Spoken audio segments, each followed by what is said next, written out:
Hola, buen día, ¿cómo andan? Espero que bien, ¿sí? Chicos, prontos a comenzar esta nueva clase del curso de operador socioterapéutico en drogadicción. Hoy, en la clase de hoy, vamos a continuar con psicoanálisis, ¿sí? Bien.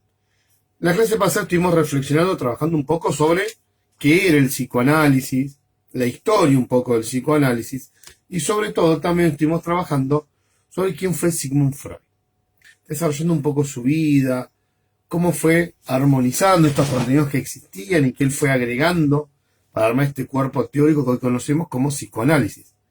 Cuerpo teórico que siguió cambiando y modificando desde Freud hasta la actualidad. ¿Sí? Bien. El cuerpo teórico que comenzamos a desarrollar la semana pasada era la primer tópica dentro del psicoanálisis freudiano.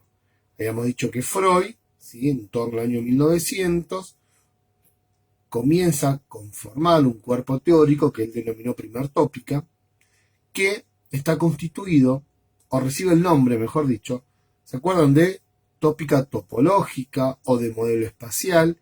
Y esta tópica refería directamente a cómo la mente funcionaba, esta idea de cómo era el aparato psíquico. Y Freud decía que este aparato psíquico estaba compuesto por tres partes, por tres instancias: el inconsciente, el preconsciente y el consciente. Esto a modo de repaso para empezar a activar las neuronas antes de meternos en el tema nuevo. Y este preconsciente, consciente, inconsciente, cada una de estas partes iban articulando entre sí. Decíamos que el preconsciente, esta parte del aparato psíquico que estaba en el medio. Estaba en el medio entre el inconsciente y el consciente. Y el preconsciente, que estaba en el medio, estaba bordeado por las dos barreras, por la primera barrera de censura y la segunda barrera de censura. Y la segunda barrera de censura la compartía con el consciente. Y el consciente era esa parte de nuestro aparato psíquico, el aquí y ahora, más cercana al mundo externo. Y el tráfico de información entre el consciente y el preconsciente era libre, ¿sí? Voluntariamente, yo estando en el consciente podía ir al preconsciente, buscar la información que vi y traerla. ¿Qué información había? Habíamos dicho recuerdos, memoria, lenguaje, todo lo que alguna vez haya pasado por los sentidos y haya quedado. Esta idea de que Aristóteles decía no hay nada en el intelecto que antes no haya pasado por los sentidos. Ahora bien, entre el preconsciente y el inconsciente, dijimos, estaba la primera barrera de censura. Esta barrera a la cual no se podía ingresar. Impenetrable. La segunda barrera permeable y la primera barrera impenetrable. Es decir, del aquí y ahora, del consciente, no podíamos ingresar a buscar información. ¿Por qué? Porque esta barrera no lo permite. Ahora, lo que sí podría pasar era, como habíamos dicho en su momento, que nosotros, o que nuestro inconsciente, mejor dicho, de alguna forma se manifieste. Es decir, la información contenida dentro del inconsciente, si bien nosotros no podíamos entrar a buscarla, sí esta información podía salir cuando quisiera. ¿Sí? Sale, tiene como vida propia, aflora, se manifiesta. ¿Cuándo? Cuando quiere. ¿Sí? Cuando quiere. ¿Y de qué forma? Habíamos dicho, a través de olvidos, sueños, equívocos, actos fallidos, ¿sí? A través de varias formas tenía el inconsciente de manifestarse. Esto fue más o menos lo que estuvimos trabajando, ¿sí?, la semana pasada, la clase pasada en realidad, ¿sí? Ahora bien, vamos a seguir avanzando en esta construcción del cuerpo teórico, ¿sí?, de psicoanálisis, de introducción al psicoanálisis.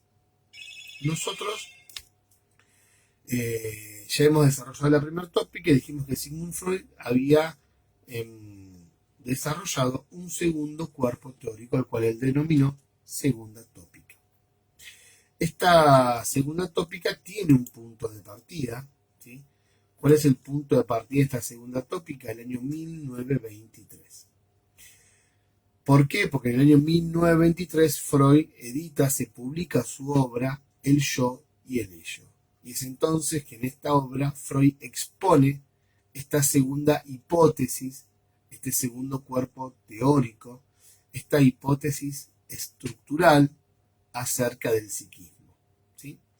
Esta hipótesis estructural acerca del psiquismo que también va a tener tres instancias: el ello, el superyo y el yo. Esta tópica tiene un nombre oficial, que es tópica estructural o de modelo estructural, pero va a tratar diferentes aspectos o instancias de la personalidad, podríamos decir. Vamos a ver cada una de estas instancias. El ello es la instancia más antigua y original de la personalidad, ¿sí? Y es la base de las otras dos instancias, ¿sí? El superyo y el yo. Representan nuestros impulsos o pulsiones más primitivos. Según Freud, el ello constituye el motor del pensamiento, constituye el motor del comportamiento humano. Dice que opera de acuerdo con el principio del placer y desconoce las demandas de la realidad. No le importa lo que la realidad demanda. Opera siempre bajo el principio del placer. Si pudiéramos elegir una sola palabra para resumir toda esta instancia, podríamos decir un verbo: querer o desear, ¿sí? ¿Cuáles son las características que esta instancia tiene? Bien. Vamos a decir por un lado que el ello es el fondo de las pulsiones de la personalidad, ¿sí? Lo que la personalidad tiene por heredado, lo que la persona tiene por herencia, lo constitutivo y lo pulsional. Es además la energía psíquica, que puede ser tanto erótico, libidinosa, como destructiva o agresiva. Es la parte más antigua, más arcaica, ¿sí?, de los impulsos de la personalidad del sujeto. Se encuentra totalmente en el reino inconsciente. Totalmente en el inconsciente se encuentra el ello. Y se presenta de forma desorganizada y bajo la influencia de procesos primarios, ¿sí? Esta instancia se va a regir siempre por el principio del placer. El superyo, en cambio, es la parte que contrarresta el ello, ¿sí? Es como la antagonista del ello. El superyo representa los pensamientos morales, los pensamientos éticos, todo aquello transmitido por la cultura. Si pudiéramos resumirlo en una palabra, podríamos decir deber, lo que se debe hacer, no lo que deseo, no lo que quiero, lo que debo. Lo que está bien y lo que está mal se rige por el principio moral, el principio del deber. ¿Qué características tiene este superyo? Bueno, es como comparable a un juez respecto del yo, ¿sí? Es como comparable a un juez. Su función es la conciencia moral, la autoobservación y sobre todo la formación de ideales. Se lo va a considerar como el asiento de los valores. Es el que va a determinar lo que esté bien y lo que esté mal. En cambio, el yo, esta tercera instancia, el yo, si bien evoluciona al partir del ello, actúa como un intermediario entre el ello y el mundo externo, como un mediador, como un intermediario, ¿sí? El yo se va a regir por el principio de la realidad, ¿sí? Va a satisfacer los impulsos del ello, pero de una manera apropiada en el mundo externo. Es decir, utiliza un pensamiento realista. El yo es, junto con el ello y el superyo, un coejecutor, podríamos decir, de la personalidad. El yo tiene que medir entre las tres fuerzas que existen. Y además estas fuerzas existentes exigen, ¿sí? Estas fuerzas que provienen del mundo de la realidad externo, del ello y del super yo. El yo tiene además que conservar su propia autonomía. ¿Y por qué tiene que conservar su propia autonomía ahí? Por el mantenimiento de la organización programada que el aparato psíquico vaya teniendo. Si pudiéramos resumirlo en una palabra, no sería ni deber ni querer, sería poder, lo que puedo hacer. Una cosa es lo que debo hacer, otra cosa es lo que deseo hacer, y otra muy distinta, lo que puedo hacer. Dijimos que se regía por el principio de realidad. Este super yo va a actuar, este yo va a actuar, dijimos, como mediador entre la persona, la realidad externa, el ello y el super yo. ¿Qué va a hacer? Por un lado, va a percibir las necesidades que la propia persona tiene, ya sean físicas, fisiológicas, ¿sí?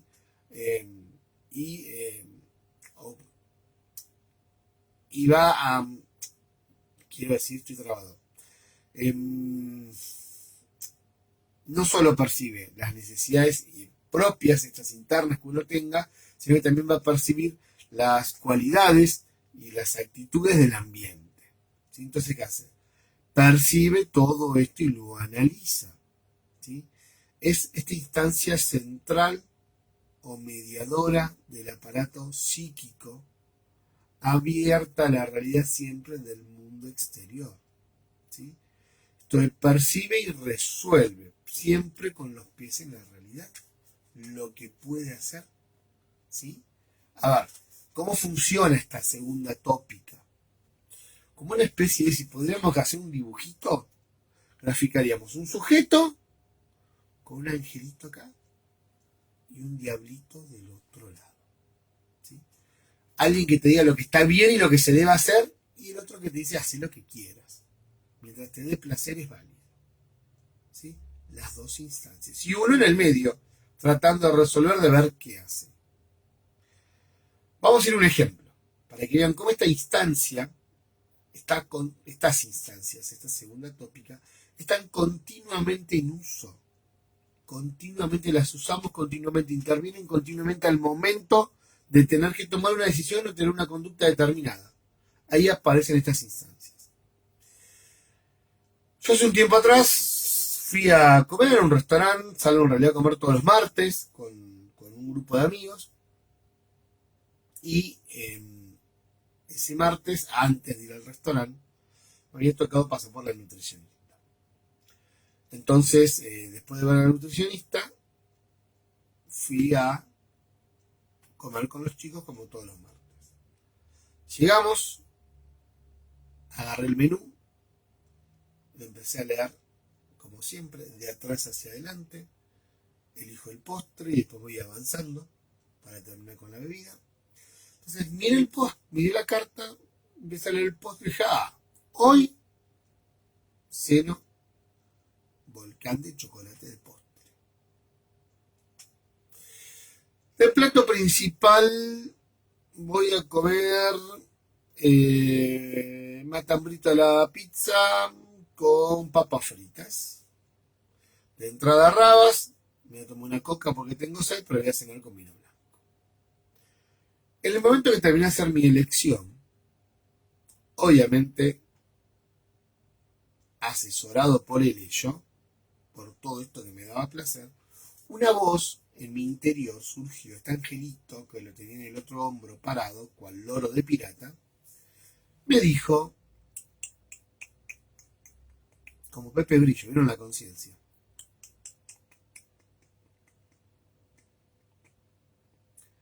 Gordito, acordate que la nutricionista dijo que hoy cenabas pechuga grillé con ensalada de berro y compota de peras. Y en ese momento comenzó una guerra entre el ello y el super yo. Y el yo tuvo que mediar. Arrancamos por el postre. Y dije, volcán de chocolate con bocha de helado. me dijo el super yo, no hay chances, olvídate. No hay chance de que puedas comer eso.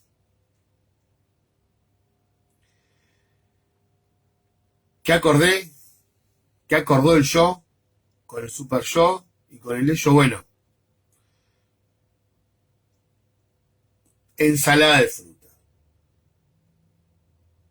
No era la compota de pera que tenía que comer, pero era mejor que la ensalada de fruta, y acá el ello ganaba, y el super yo no perdía por golazos. Entonces, fue bueno, accedemos. Ensalada de fruta, pero dije yo, dijo el ello, con una bocha de helado de limón. Si no puedo comer la bocha de helado de crema, que sea de limón. Sigue siendo mejor opción que el volcán de chocolate con la bocha de crema. Pasamos al plato principal. Seguían las negociaciones. Matambrito a la pizza con papas fritas y rabas. 2 frituras en la cena. Olvídate, dijo el super yo. Una. Elegí. O rabas o papas fritas. Bueno, rabas. Papas fritas no. Las papas fritas las reemplazo entonces por una ensalada. De berro no, pero de lechuga y tomate. Sigo ganando porque el berro me gusta menos, así que seguía ganando. El ello acá seguía ganando un poco porque la alternativa era el berro en la guarnición. Plato principal, matambrito a la pizza. No. La opción son pechuguitas grilleras, así que negociemos. Bueno, matambrito al limón. Bueno, sacale la salsita, el queso, sacale las aceitunitas, el jamoncito y vamos con al limón, matambrito al limón. No era el matambrito de la pizza, pero era mejor que las pechuguitas grillé, así que no había un derrape en lo que era la comida, por lo tanto el super yo protestó un poco, pero tampoco era lo que se debía, así que el ello estaba un poco más contento. Las rabas eran las rabas y cuando llegó el momento de la comida, de la bebida, perdón, era o el vino o la coca, yo resolví por una coca. ¿Sí?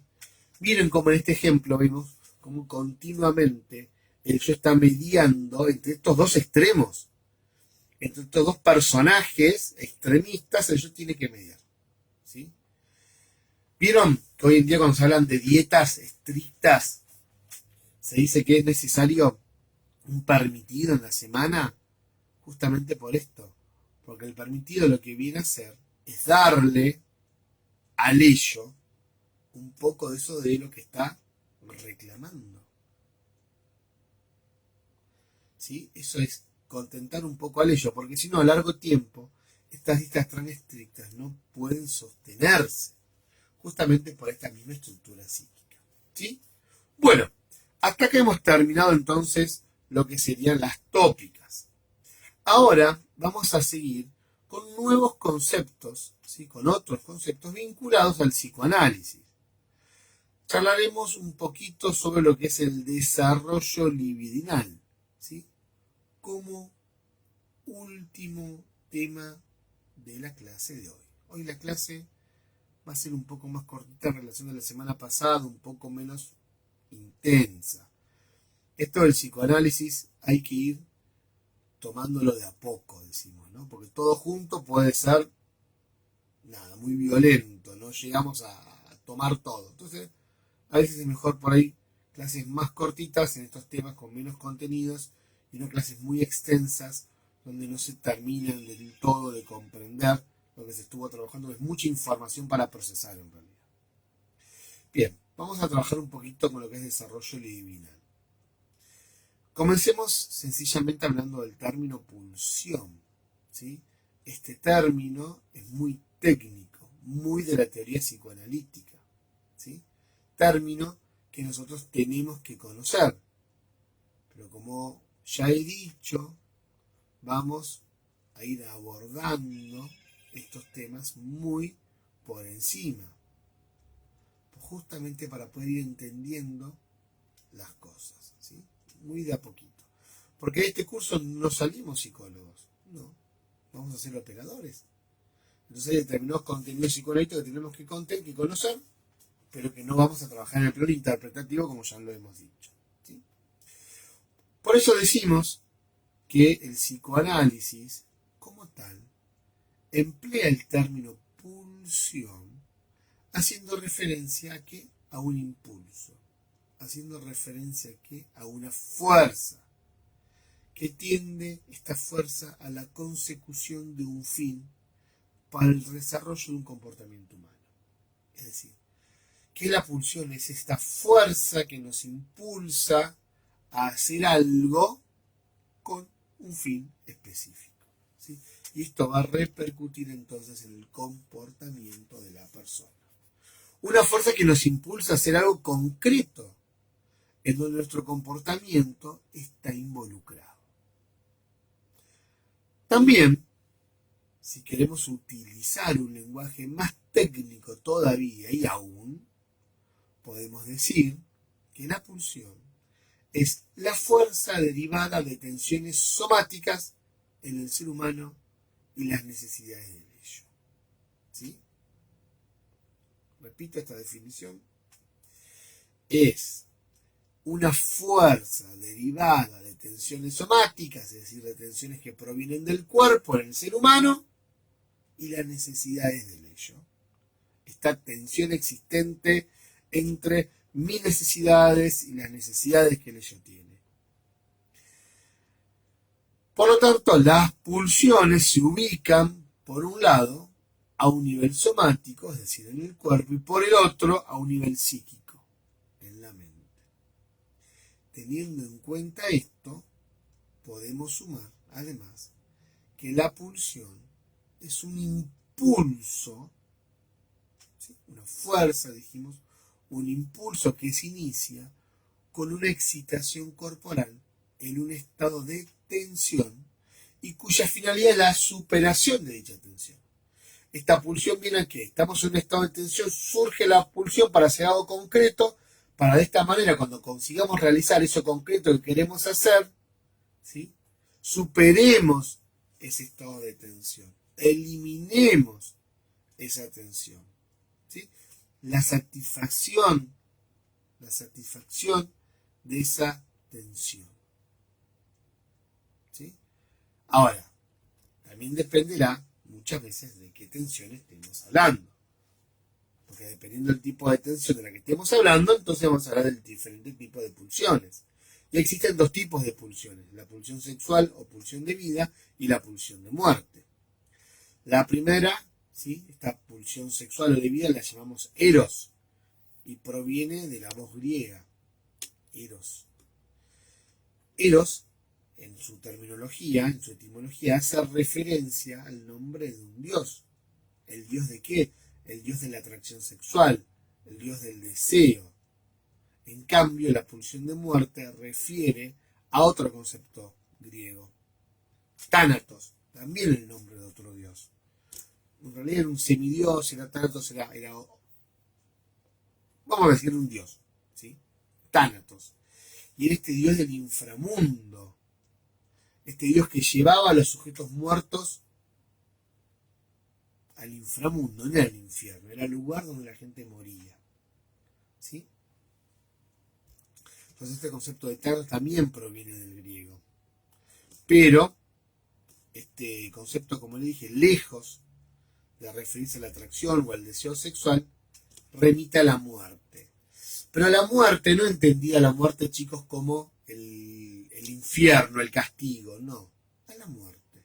Tánatos, de hecho, no era el malo de la historia. Tánatos era la persona que acompañaba al sujeto al inframundo, al lugar donde residían los muertos. Esto del inframundo suena como infierno, y el infierno es una cosa que no tiene nada que ver con el Tánatos de los griegos, ¿sí? Era el lugar donde la gente muerta residía.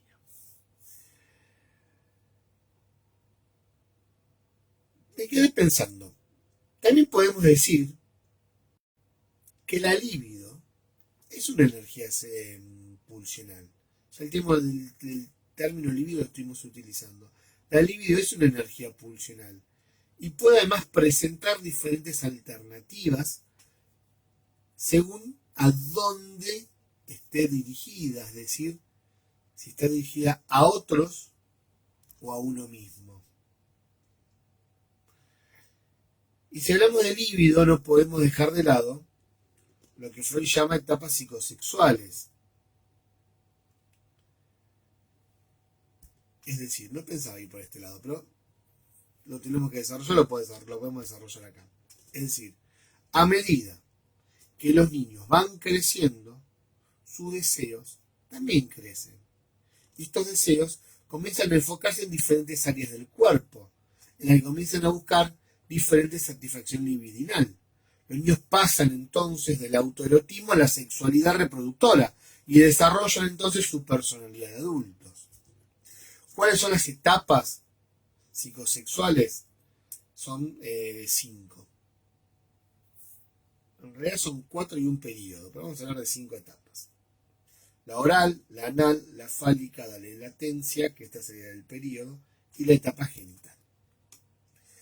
Cuando hablamos de la primera etapa, o la etapa oral, ¿sí?, vamos a hablar del periodo de existencia que va desde el nacimiento hasta los 12 o 18 meses. ¿Sí? Es un primer momento de la evolución de la personalidad. ¿Sí? Hablamos de, como zona erógena, de la boca. El niño, de hecho, conoce el mundo a través de la boca. Todo lo lleva a la boca. Un niño de meses se alimenta por la boca, entra en contacto con su madre por la boca. ¿Sí? Cualquier cosa que logre agarrar antes del año se la lleva a la boca. ¿Sí? Todo él experimenta el mundo a través de la boca. Es la boca la que le genera placer. No placer entendido como un placer sexual, ¿sí?, sino que le genera placer. La segunda etapa es la etapa anal. Esta etapa va del año y medio hasta los 3 años. Esta etapa se va a situar en la segunda etapa del desarrollo de la personalidad. La zona erógena no es la boca, sino que es el ano.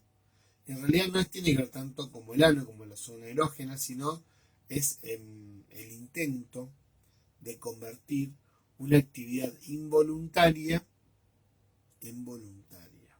Es decir, hasta el momento el chico se hacía caca. Se hacía, no es que hacía, se hacía. No podía controlarlo.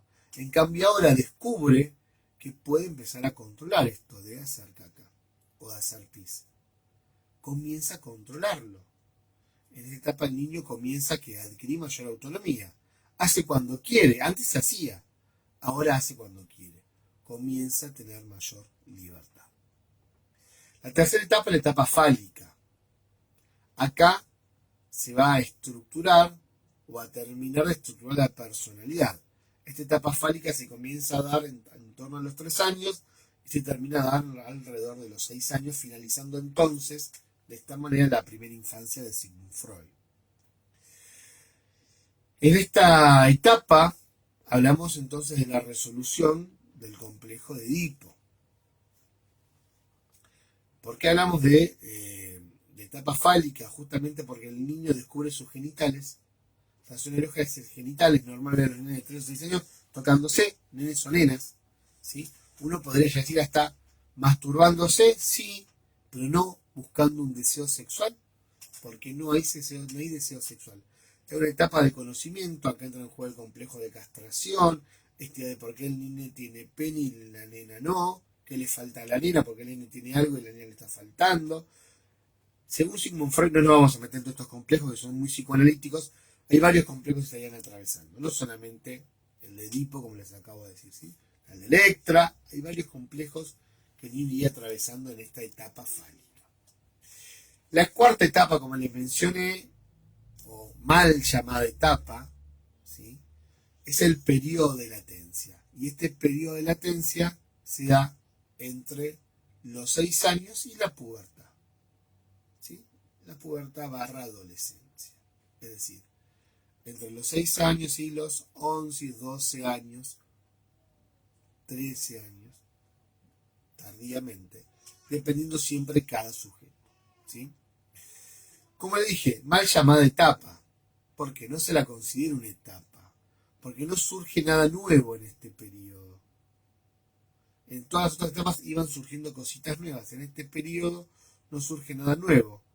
Sería un momento calmo, donde interiormente el sujeto se va preparando para el desarrollo sexual, pero puntualmente acá no pasa nada, es como un volcancito que está a punto de hacer ebullición, de explotar, de hacer erupción, el sujeto, pero mientras tanto está ahí. Aparentemente no estaría pasando nada. Sí, están pasando todos los procesos internos que el organismo, que la psiquis está preparando, lo fisiológico y lo mental, para llegar a la etapa genital, que es la quinta etapa, que va desde la pubertad hasta la adultez. Surge en la adolescencia. ¿Qué es la pubertad? La pubertad es el momento de la vida donde el niño deja de ser niño y pasa a ser un joven. ¿Por qué? Porque está, podemos decir, sexualmente apto para la reproducción. ¿Sí? Entonces, al estar sexualmente apto para la reproducción, el nene deja de ser nene, de ser niño, y comenzaría la etapa de juventud. ¿Sí? Es decir, maduran los órganos sexuales. Acá comienza entonces la etapa genital. Hay un surgimiento a partir de este momento de los deseos. ¿Sí? Antes no había deseos sexuales, ahora sí comienzan a surgir los deseos sexuales. ¿Sí? El impulso sexual, el cual podríamos decir antes era autoerótico, ahora se busca satisfacerlo a partir de la interacción genuina con otra persona. ¿Sí? Bien, vamos a llegar hasta acá. Vamos a hacer un breve repaso de lo que estuvimos viendo hasta ahora. Clase que viene, vamos a comenzar con mecanismos de defensa y nos va a llevar, creería que toda la clase. ¿Sí? Intentaré desarrollarlos en toda una clase. Como ese mismo tema, podemos ir mechando. Si bien es largo, pero podemos ir mechándolo sin problemas. Hagamos un repaso entonces de lo que estuvimos viendo de psicoanálisis hasta ahora, en esta clase y en la clase anterior. Vimos la historia, la introducción, lo que era el psicoanálisis. Comenzamos a desarrollar los cuerpos teóricos, primera y segunda tópica.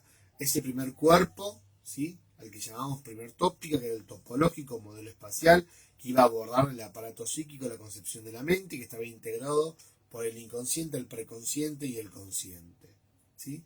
Y el segundo cuerpo, ¿sí?, habíamos dicho que surge a partir del año 23, al primer cuerpo del año 1900 a 1920, 22, y este segundo cuerpo a partir del año 23 con la edición del libro El Yo y el Ello, y además que decía que comienza a abordar este segundo cuerpo teórico lo referido a la personalidad y al comportamiento del sujeto. Entonces empezamos a hablar de tres instancias dentro de este cuerpo teórico, que era el super yo, el yo y el ello.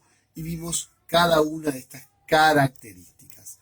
Además seguimos avanzando, ¿sí?, y vimos cada una de estas instancias, ¿no?, de estas características. Además seguimos avanzando en otros conceptos dentro de lo que es el cuerpo teórico psicoanalítico, como fue el de la pulsión. Decíamos que era un concepto muy técnico, ¿sí?, y que cuando hablamos de pulsión hacíamos referencia a ese impulso que tendía a la consecución, ¿sí?, de algo con un fin específico, esa fuerza que nos impulsaba a hacer algo concreto en donde nuestro comportamiento estaba involucrado. ¿Sí? Bien, también hablamos un poquito de lo que era la libido, y decíamos que la libido era esa energía pulsional. Y sin olvidarme, cuando hablamos de lo que era